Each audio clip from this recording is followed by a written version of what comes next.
Okay, here we go. Hey, BethAnne. Hi, let me just get us There you into go. that. That's perfect. All right. Well, thanks a bunch for doing this interview for the Accessible Home Summit of Experts. It really means a lot to me. And it's going to mean a lot to the audience. They're going to enjoy what you have to say, but mainly gain tremendous insights. Thank you. Thank you for Sure. having me. Folks, I'd like you to meet BethAnne Algie. BethAnne is an RN, a healthcare regulatory compliance consultant and executive director at the American Association for Universal Design Professionals. Also, and this is very important to me, she's heavily involved with ADA advocacy and currently is the chair for the Southwest Florida ADA Council. And BethAnne, as you know, the object of these interviews for the Accessible Home Summit of Experts is to bring to light with dynamos like you, okay? Because I do definitely consider you a dynamo. And to broadcast loudly and with a passion, the huge need of the many with physical and emotional challenges. So, and this is not only to get them a home that's fully accessible and barrier-free, but to develop methods that allow them to gain independence, which is so deeply desired by these individuals. And folks, I can tell you, I can think of nobody better than BethAnne to enlighten us as to all the tremendous educational benefits that she brings to the table to help you all and whoever is involved in this. And as you will see and hear, her wealth of knowledge and hands-on experience in many cases brings an invaluable perspective to you, the listener. Okay, so what do you say, BethAnne? Let's make this happen. Thank you for having me, Mike. I'm very passionate about this. Aging in place and comfort and freedom to make choices for yourself is really my passion. I am a patient advocate, and we need to meet the needs of every individual, now and future needs. Absolutely. Okay, so before we get into some of the other parts of this, can you give me a little bit of background about yourself and why you became so passionate about this? It's been my years of training as a nurse. I've been a nurse for going on 5 decades. Oh, whoa. And yes, I'm in one of those old nurses. And most of my life I did intensive care unit nursing. And it was so sad to see somebody get through the acute stage of whatever illness that they have, and then disappointedly not be able to go to their home. And it's not because the family didn't want them there, or they couldn't be cared for at home, or they couldn't survive well at home. It's that the home wasn't prepared for them.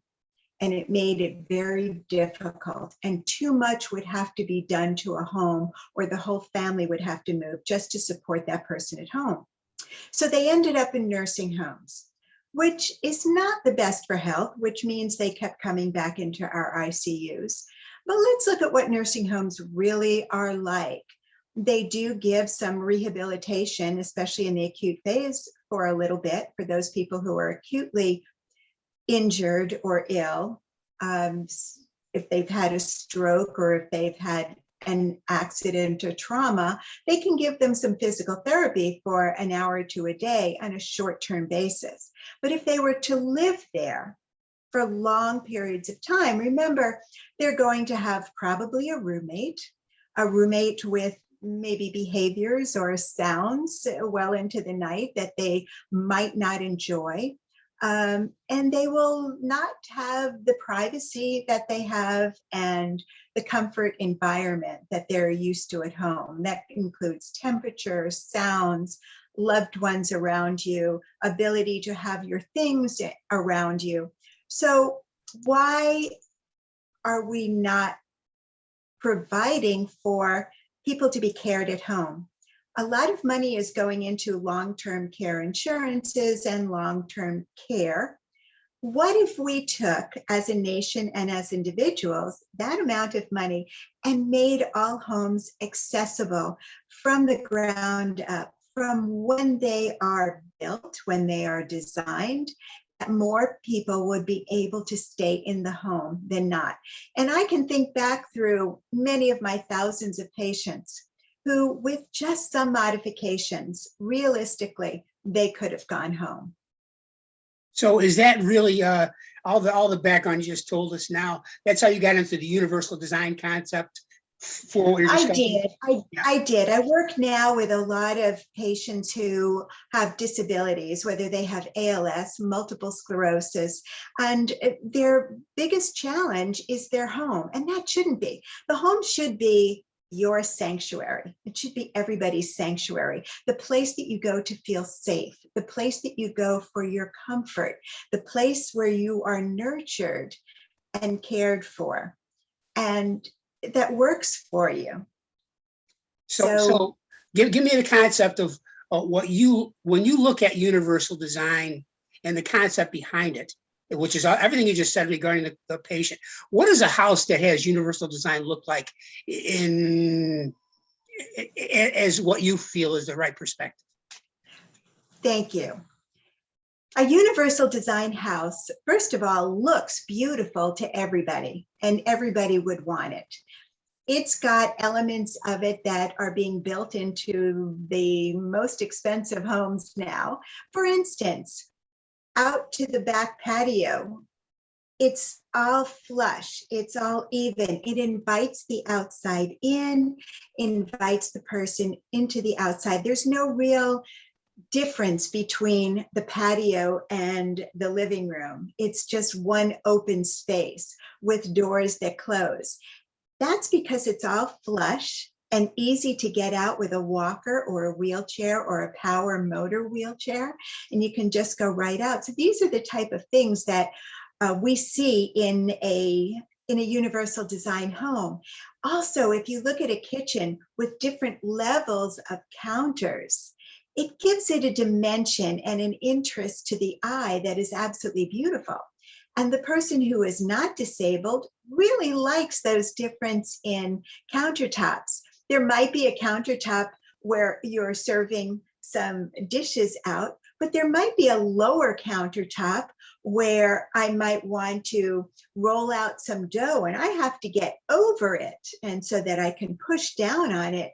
And so a lower countertop is awesome.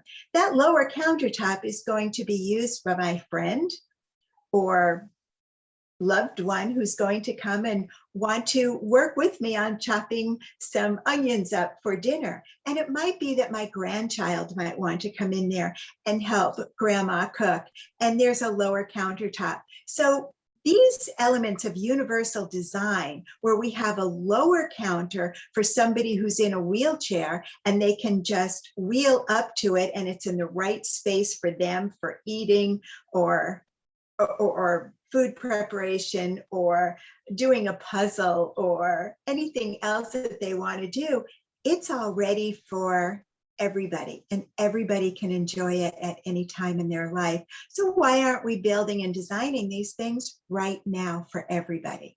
Well, it's really interesting that you're saying this. I have, matter of fact, we have a nonprofit called Liberty Access Foundation, and the president of that is named Gene Lever. Gene designed his own house. He's been in a chair since he was 19, and I believe he's in his late 50s now. Gene did the things that you're saying, and I got to tell you, that house is really, really nice. You would have no clue that it was designed for a person in a wheelchair because of all the various aspects. The cabinetry is basically, for example, the vanity. The vanity is a roll under vanity, but on the outside of it, it's got cabinet doors, and the cabinet doors open and Gene can roll under, wash his hands, or do whatever he needs to do in that situation. And that's true in so many like that. And it's beautiful and yet totally functional for the folks that you're mentioning. All right. So as and if you were to build that home for a person without a disability that might not need to use it, then they can use that space for a roll-in cabinet or a hamper or anything else that they want. And then if somebody was to buy it or visit them in a wheelchair, it just comes out and it's all ready for them. Absolutely true. It's really fantastic, actually. It actually enhances the value of a home. It does. It does. And we're in a very hot real estate market right now, especially down here in Southwest Florida. But a hot market always leads to a cold market. And in one of these times when you have 20 homes in your neighborhood that are for sale and none of them are moving, then you have 3 people, and statistically it's likely that you would have 3 people out of 20 needing an accessible home. Guess whose house is going to sell, and probably for the price you ask in a cold market, if it's all ready for these people that will need those kind of benefits. 100% true. And you know what's really interesting is the ability. Somebody said to me this. They said, you know, we're all practicing to be seniors. Okay. And as we become older, whether or not we're in a wheelchair or not, you just you can't step up. You can't bend over like you used to. So all of these design features, they work for virtually anyone, of course. But of course, the disabled and the seniors can take full advantage of something like this. And that ounce of preparation concept, to know that you're going to get older and you don't know what's going to happen tomorrow, correct? Exactly. And I'm at that age too, and I'm not very tall. So a lot of these designs are absolutely wonderful for me. Those type of kitchen cabinets, the high up kitchen cabinets that can just come down with a touch of a hand and then to go back up. Because I tell you, if it's not on the bottom shelf of my kitchen cabinets, this person right now needs to get up on a step stool. And we come to an age where getting up on a step stool might not be the safest thing. And I know with some of my issues, I get some vertigo, some proprioception issues, and some other things where it's really not that safe for me to be climbing around. No, So okay. Totally right. Yes. Exactly. All right. So as a nurse, okay, what are some of the universal design features that you think are the most helpful and useful for folks with physical challenges? Okay, some of the things that we talked about already. In the kitchen, for instance, the different countertops are very helpful. Perhaps a raised dishwasher, so that you don't have to bend down that far, and you can actually load the dishwasher from a wheelchair, and a drawer underneath it for more storage if you need it, but let's raise that up a little bit. Lighting, under cabinet lighting is very important for people who have some vision issues, some diminishing vision. So let me see what the levers for doorknobs instead of doorknobs. Yes. I know that sometimes my hands just really don't want to, especially if they're wet a little bit. I cannot get a doorknob to turn, but a lever I can just push down with. Yes. If you have a service dog, this service dog can open up a levered door, not a doorknob door. Let's see, what else do I have? Oh, back to the kitchen, the range controls can be on the front. Now, I know sometimes we're concerned about that for safety. A dog can jump up on it, or a grandchild can push on those, but there are covers to those that you can just fold down. So I know that being short myself and reaching over my stove in order to change the temperature on one of the stove tops, I always feel like I'm going to burn my sleeves or burn myself. And so I think a front controlled stove, it would be a lot healthier for me. Well, no question. You know, what's interesting, we built 6 of these barrier-free homes. We didn't make them universal design per se, but we enlarged doorways. We created roll-in showers. We created 0-step entries, as you were talking about going on. And we also created, in this particular case, a roll-under cooktop. Okay, that made it was like the roll under vanity concept. Same idea, where you can actually get under and you're not going to reach over something and burn yourself because you're right there. It really made a heck of a difference. It does make so much difference. And with that, you can stir and you can do whatever you need to do on there. People in a wheelchair just can't do that unless they have the roll under that you make. That's right. That's been a real help. I also like the flooring rather than carpeting. And I like that because of wheelchairs and walkers can move on it better. but I also like it from an infection control point of view. Sometimes with the older people, body fluids can get on the floor even, but we need to be cleaning and sanitizing floors. But not only that, people think of floors as harder, and if the person falls would be trauma to that person. But that's not true. Floors can be softer. They can have underneath, and you know more about this than I do, but you can put things under flooring in order to even soften it a little bit. It doesn't have to be rock hard. It is easier to maneuver, so therefore there's less tripping, there's going to be less falls, and it's much cleaner. 100% true. You know, that's great stuff. All right, so now let's talk about, let's put it in quotes, the non-disabled people. What features do you think in a universal design home would be attractive to those folks? Just about all of them. Seriously. It has a nice big open feel to it. The hallways and the doorways are wider, and it just gives a sense of openness and sanctuary to all of them. So many of the things are so much easier. I like these walk-in showers and a seat that folds down, and they're absolutely beautiful, and they're very functional for everybody who doesn't need it at all. I prefer levers on doorknobs, especially since I'm usually carrying something and I want to get into a door and I can just elbow it down. So it's so much nicer. The pools, people are building pools now with kind of a beach area, and that beach area can go down into a ramp that somebody can use with a water wheelchair. And they're absolutely beautiful. And I like them because you can kind of sit in a chair, kind of be in the water, but kind of read a book and have a nice drink next to you. These are things that are all so in now because people want a home sanctuary. Things like the floor plan concept from the beginning. You might have two rooms next to each other with a bathroom in between that are the children's rooms.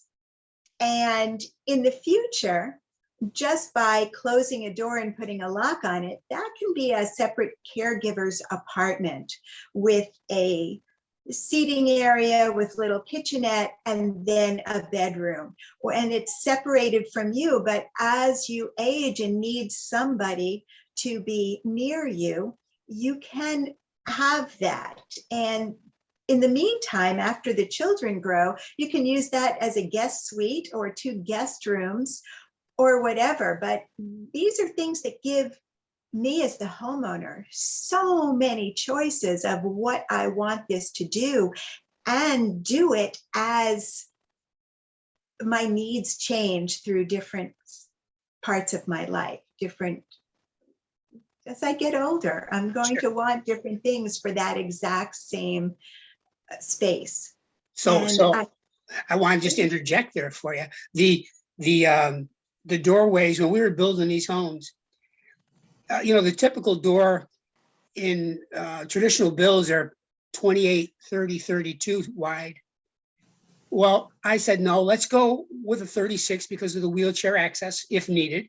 You get, and you've seen this many times where people with chairs try to go through 2 narrow doorways and the doorways get all beat up and it looks terrible, right?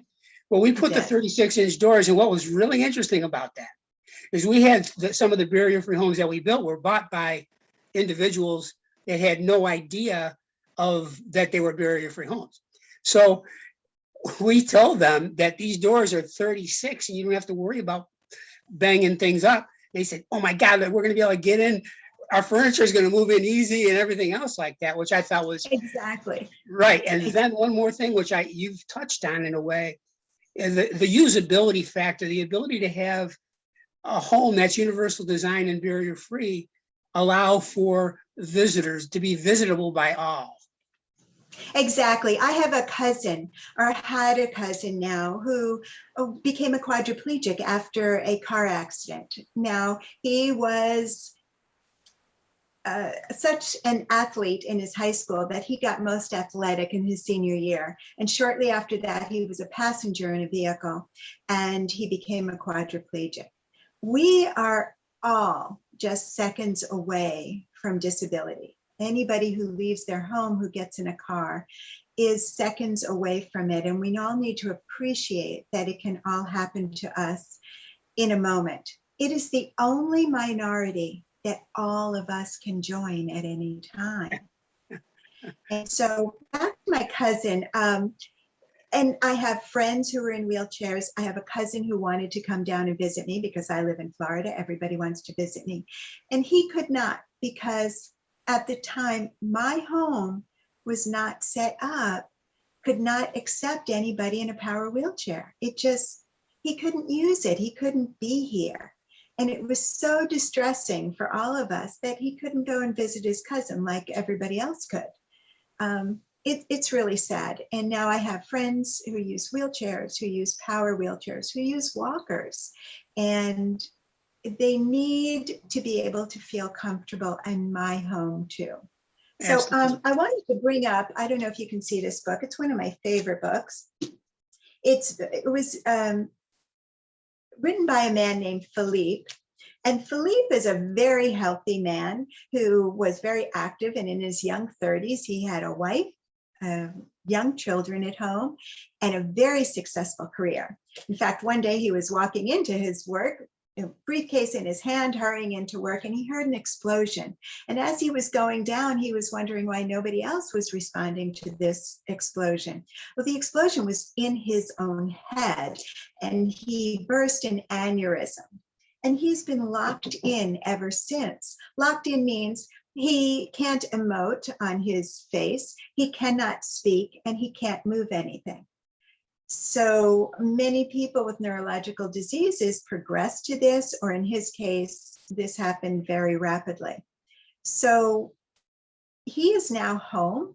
He is helping his children with their homework. His children jump onto his lap. He has a good relationship with his wife, and he used an eye gaze at home, in the home that he loves to be in, to write a book. And he could actually write just using his eyes. But you know, he had to talk about that. You know, that's awesome stuff, man. Exactly. And this is the difference when your home environment is able to support who you are. That's the difference. There have been many books written using that same technology, the eye gaze technology, the same technology that Stephen Hawking used, in order to write many books. So these are some of the ways we can support people at home, whether they can't move, whether they can't speak, whether they're hard of hearing or deaf, whether they are they have lower vision. There are many things that we can do in universal design homes, either by incorporating that from the beginning or by making it very easy to incorporate later on. So in the case of people who are hard of hearing, a lot of them can't go home because it's just not safe to go home from a hospital or a nursing home. They can't hear fire alarms, they can't hear CO2 alarms, they can't hear the doorbell ring, they can't hear these things. But we can put in flashing lights, and somebody can say, oh, I know somebody's at the door because all my lights are flashing. And these are concepts, these are just little technology things that can be put in very well. If for the people who are hard of hearing and use a hearing aid, some of the sounds in the house can be very distracting and even stressful for them because the hearing aid picks up on that so much. So things like making acoustically different walls in the laundry room where those sounds don't come out, or where the air conditioner is, makes a lot of sense and makes that home more of a sanctuary for somebody who is hard of hearing and uses a hearing aid. So there's so many things that we can do, different types of windows near the street where we're going to get a lot of street noise, and that can be picked up by hearing aids and be very distracting for them. So we can put in different types of hurricane windows that really block out sound. There's so many things that can be done for all different disabilities. That And was you know what, one thing we, go on. no, the going back to the doorways, I'll give you a quick sample of why that some of these things are very inexpensive to do. And that's very important when we're talking about somebody with maybe a possible limited budget where they can't afford the whole thing. Well, when we built our homes, the doorway was needed to be expanded by 6 inches, 4 to 6 inches, right? The cost of the door was $4 more. Okay. So I think our homes had 5 or 6 doors in there that needed to be 36-inch doors. Well, that cost a whopping $30 to do. I think I could afford to throw that in the deal, you know, and that's true with. But to do this after the fact, Oh, to yeah.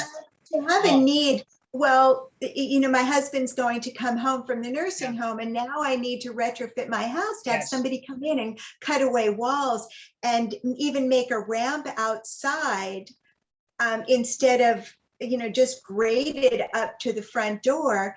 Just the permits alone take how many weeks or months to get okayed, and then the cost of all this stuff when it can be done for everybody from the ground up.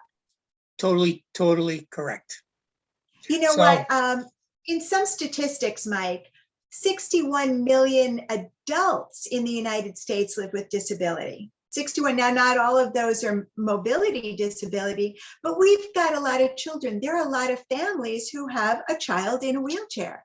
And these children want to play, they want to go to school, they want to do their homework, they want to interact with their siblings, just like other children. And so a home that's going to support that. So we've got a lot of people in the United States, and they're not being put in institutions like they were 100 years ago. And they're not dying early either. So we need to support these things. About 14% of people with a disability have a mobility disability, which prevents them from climbing or walking stairs. So what can we do about stairs if you have a 2-family home or you want a 2-family home? The design can have, from the beginning, a place that would be appropriate for an elevator to be put in. So I got a quick story for you. I got a quick story for you on that. Okay, you're gonna like this. First of all, you're absolutely right about elevators built in advance. The idea, this is incredible to me. The guy is building, he was a doctor. That's the thing that shocked me. He was a doctor and he needed to have an elevator. Well, he goes ahead and during the course of the build, he decides he wants to put an elevator in, but let's wait until we're done with such and such. I said to myself, because I didn't really know what else to say, that no, now's the time to put it in because you're going to be essentially going in and retrofitting that elevator after the fact, you know, whereas if you did it up front, he would have saved himself $20,000 to $30,000 because what happened was he designed this beautiful 2-story house. And now he's got to go back in and tear out walls, tear out floors, put in new foundation to sustain the elevator. Just goes on and on. You're so dead right. Exactly. So if you build a house with that in mind, that somebody might want to put it there, suppose downstairs, the perfect place for it would be a closet that you have, kind of a deep closet or just a place downstairs that, you know, this would be the perfect place if I was going to put an elevator in right here. Well, you've got to take into consideration, just like you said, upstairs, it might be the middle of a wall or the middle of a bedroom or the middle of a bathroom. So you're going to want to design the house. If anybody would ever want to put an elevator in, where is this going to go? And you'd want to look at a perfect place downstairs and match it up with a perfect place upstairs where it can go. And I'm not saying you have to put it in from the get-go. Yes, you will save money if you do, but at least it's prepared that there is a place where it will match and it will be able to take you. And these are some of the things that an expert like you, Mike, because you think like a builder, you do. And I can say that with a lot of confidence. But you also think, and this is a very big compliment, you also think like a nurse. And that means that you care about what the needs are. You are assessing people's needs and trying to meet those needs. And that's the definition of a nurse. So I thank you very much for being a builder and a nurse. And I know that you think about all these things, which is why we're having this conversation. Well, I got to tell you this, that right there is like the compliment of my life. And tomorrow I'm going to be broadcasting that to all my friends. Good, That's good. good You deserve it, stuff. right? I've known you for a few years now, and I know your heart, and you've Thank you. really Well, it's wonderful. good stuff, BethAnne. Thanks so much. All right, we got a few minutes left, and I want you to tell me about proprioception, which is an idea that you brought to the table for me a couple days ago. Can you tell me a little bit about that? Sure. Thank you very much. I love that. Proprioception is something that people don't understand too well. It contributes to balance. Now, we think of balance because of strength. We fall because we lose strength in our extremities. We fall because we have vertigo. We fall because we have depth perception issues with our eyes as they age. We fall because of all these things. And so many of the balance and fall preventions want to look at those type of issues. But there's a big one that's missing from all of that, and that is proprioception. Proprioception is the ability to know where you are in space. I know people, when they fall, sometimes they don't even know they're falling until they hit the ground, or they're looking up at the ceiling. And it's also knowing where your limbs are in space. Sometimes you go to step up and you didn't even come close, and you trip because you didn't pick your leg up high enough and you thought you did. Sometimes when you go to the doctor asks you to close your eyes and touch your nose. They want to see if your proprioception allows you to do that, so where you know where your arm is. So why do we lose proprioception? Neurological diseases, aging in our brain, metabolic diseases like diabetes, and also from inactivity. We have proprioception. It's a sense that we either use it or we lose it. So people who sit a lot, who are not as mobile, they lose that ability.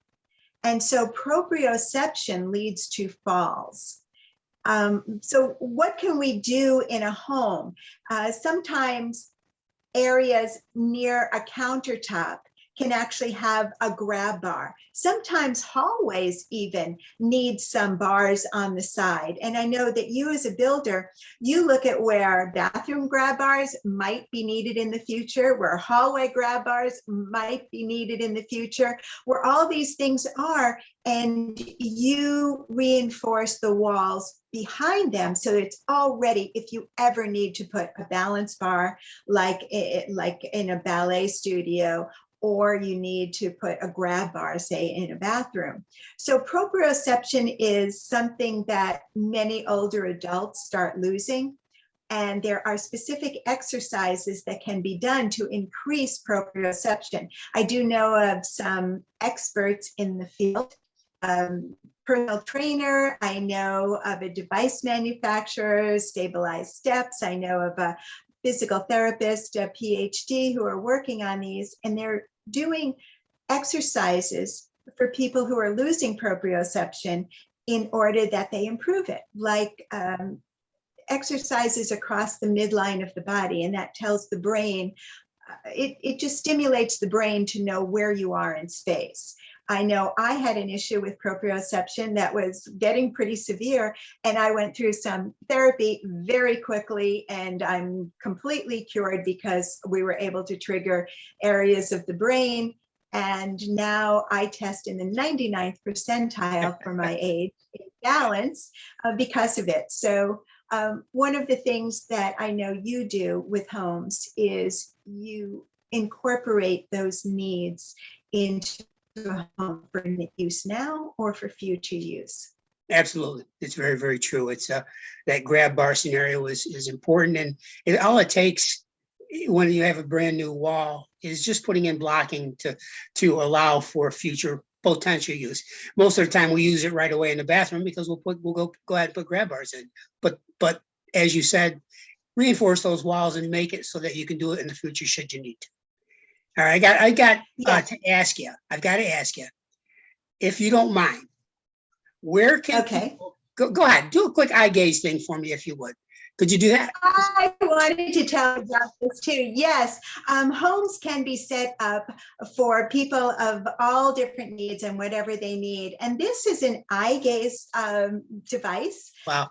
You can write books on it, as I said before, but the eye gaze device can be accessed just with your eyes. So just by, and I don't have the camera activated right now because we're not going to use it, but just by looking at the screen, it activates the screen. Wow. So anybody who can't talk, who can't move, can just look at the screen and it will activate it. And so what can you do from there? Just about anything you could do on any computer, any phone. It is absolutely wonderful. You can chat just like you can on your phone, and you can type using your eyes on the keypad, and you can have saved phrases also. You can get on the internet.